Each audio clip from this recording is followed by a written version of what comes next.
Hi మామ, కొత్తలోక chapter 1 చంద్ర. బుగ్గలపిల్ల Kalyani Priyadarshan main లీడ్లో, ప్రేమలో Gymkhana fame నెస్లిన్ main లీడ్గా చేసిన ఈ మూవీ తెలుగు మలయాళంలో ఒకేసారి రిలీజ్ అవ్వాలి. బట్ తెలుగులో 1 డే లేట్గా రిలీజ్ అయింది. ఇది ఒక సూపర్ హీరో సినిమా మామ, సారీ సూపర్ హీరోయిన్ సినిమా. బేసిక్గా ఒక మాట చెప్పాలి, ఈ మూవీకి వెళ్ళే ముందు ఈ సినిమాకి సంబంధించి ఏ కంటెంట్ కూడా నేను చూడలేదు మామ. బట్ రివ్యూలు అన్నీ బాగున్నాయి, మలయాళంలో బ్లాక్ బస్టర్ అంట అనే మాటలన్నీ విన్నాను. బట్ సడన్గా నా ఫ్రెండ్ వచ్చి ప్రేమలో హీరో మూవీ వచ్చిందంట, పోదాం అని నేను తీసుకెళ్ళాడు. వెళ్ళే ముందు కొంచెమైనా మూవీ గురించి తెలుసుకోవాలి కదా అని ట్రైలర్ చూశాను. ఇక ఫిక్స్, వెళ్ళాలని డిసైడ్ అయిపోయాను. దుల్కర్ గారు ప్రొడ్యూసర్ అని తెలిసాక రిజల్ట్తో నాకు అనవసరం, సినిమా వెళ్ళి చూసేయాలని డిసైడ్ అయిపోయాను. అంత ఇష్టం మరి మనకి దుల్కర్ గారు అంటే. సినిమా చూసాక ఒకటే అనిపించింది మా, చాలా బాగుంది, నచ్చింది నాకు. బేసిక్గా మలయాళం మార్కెట్ ఎంత చిన్నదో మనందరికీ తెలుసు. అలాంటిది 30 crores బడ్జెట్తో తీశారంట మామ. బట్ వాళ్ళు బడ్జెట్ మనకి చెప్పకపోయి ఉంటే ఇప్పుడు చెప్పిన దానికన్నా 3-4 times ఎక్కువ అయ్యి ఉంటుందని మనం అనుకునే వాళ్ళం. టెక్నికల్లీ విజువల్లీ ఆ రేంజ్లో ఉంది మా సినిమా. ముందుగా స్టోరీలోకి వెళ్తే, మనం చిన్నప్పుడు విన్న ఈ యక్షిణీ కథలు, మాయాల కథలు ఇవి అన్నీ అబద్ధాలు కావు, వాళ్ళు మనతోనే సాధారణ జీవితం గడుపుతూ ఎన్నో వందల సంవత్సరాలుగా జీవిస్తున్నారు అని చెప్తారు.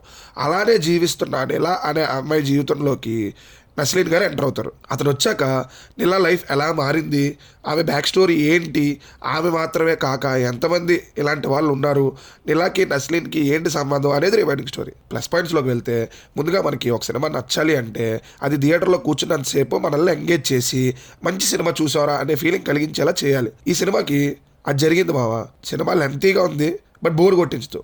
అన్నీ పర్ఫెక్ట్గా ఉన్నాయి ఈ మూవీకి అని చెప్పొచ్చు మావ. యాక్షన్ కావాలా ఉంది, ఎమోషన్ కావాలా ఉంది, కామెడీ కావాలా ఉంది, సీన్స్కి సరిపడా మ్యూజిక్ కావాలా ఉంది, టెక్నికల్లీ బ్రిలియంట్గా ఉండాలా అది కూడా ఉంది. ఇలా చెప్పుకుంటూ పోతే అన్నింట్లోని ఇంక్లూడింగ్ మైనస్ల్లో కూడా చాలా చోట్ల పాజిటివ్స్ దొరుకుతాయి మావ. నెక్స్ట్ కళ్యాణి ప్రియదర్శన్ గారు బేసిక్గా ఒక సూపర్ హీరో సినిమా తీయాలి అనుకోవడం, దాన్ని ఫ్రాంచైజ్గా చేయాలి అనుకోవడం, అది కూడా స్టార్టింగే ఫీమేల్ సెంట్రిక్గా చేయాలి అనుకోవడం, దానికి ఎంత బడ్జెట్ పెట్టడం, అన్ని డేరింగ్ డెసిషన్స్ ఈ మూవీతోనే తీసుకున్నారు. అవన్నీ వర్కౌట్ అయ్యాయి కూడా. కళ్యాణి గారికి లైఫ్ టైం రోల్ దొరికిసిందని చెప్పొచ్చు మావా. డైరెక్టర్ గారికి ఆవిడ ఎన్ని థ్యాంక్స్ అయినా చెప్పొచ్చు. నెక్స్ట్ మ్యూజిక్ ఒక స్పెషాలిటీ యాడ్ చేసింది మూవీకి. స్కోర్ కూడా చాలా బాగుంది మావా. Editing one of the best point అని చెప్పొచ్చు. చిన్న సీన్స్ కూడా ఆయన వల్లే ఎలివేట్ అయ్యాయి. మంచి కొత్త ట్రాన్సిషన్స్ వావ్ అనేలా ఉన్నాయి. విజువల్లీ ఎక్కడ వంగబెట్టలేం. సినిమా ఎక్కువసేపు ఉన్నా కానీ క్యారెక్టర్స్ తక్కువే, లొకేషన్స్ కూడా తక్కువే, బట్ గుర్తుండిపోతాయి. సినిమా చూస్తున్నంతసేపు ఒక విషయానికి మాత్రం నవ్వు వస్తుంది మావ. నస్లీన్ గారు ఇప్పటి వరకు చేసిన అన్ని సినిమాల్లో హీరో ఆయనే అయినా మిగిలిన క్యారెక్టర్స్కి ఆయనే ఎలివేషన్స్ ఇస్తారు, చివరికి ఆయనే కామెడీ అయిపోతారు. దీంట్లో కూడా అది జరిగింది. దానికి మాత్రం గట్టిగా నవ్వుకున్నా. అతని స్టైల్కి అది వర్కౌట్ అయిందని చెప్పొచ్చు.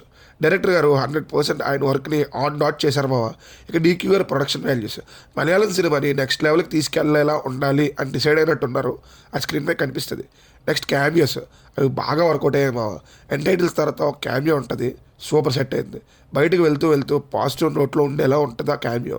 నెక్స్ట్ మైనస్లు, మూవీ లెంత్ చాలా ఎక్కువగా ఉంది మావ. అంత లెంత్ ఉంటే ఇంకా ఎంతసేపు రా అనిపిస్తుంది, కొన్నిసార్లు ఎందుకు రా అని కూడా అనిపిస్తుంది. ఇక్కడ కూడా అదే జరిగింది. నెక్స్ట్ కొంచెం క్లమ్జీగా ఉంది మావ. అండ్ క్యారెక్టర్స్ ఇంట్రడక్షన్కి చాలా టైం తీసుకున్నట్టు అనిపించింది. సెకండ్ హాఫ్కి కానీ మనం స్టోరీలోకి వెళ్ళాం. డబ్బింగ్ సాంగ్స్ కూడా వినడానికి బాగాలేవు మావ. అలా తక్కువ వైరస్లు ఉన్నాయని చెప్పొచ్చు. నాకైతే సినిమా బాగా నచ్చింది మావ. మీరు కూడా అర్జెంటుగా టికెట్ బుక్ చేసుకొని వెళ్ళి చూసేయండి. మీకు కూడా ఈ మూవీ నచ్చుతుంది, మంచి ఎక్స్పీరియన్స్ ఇస్తుంది అని అనుకుంటున్నాను.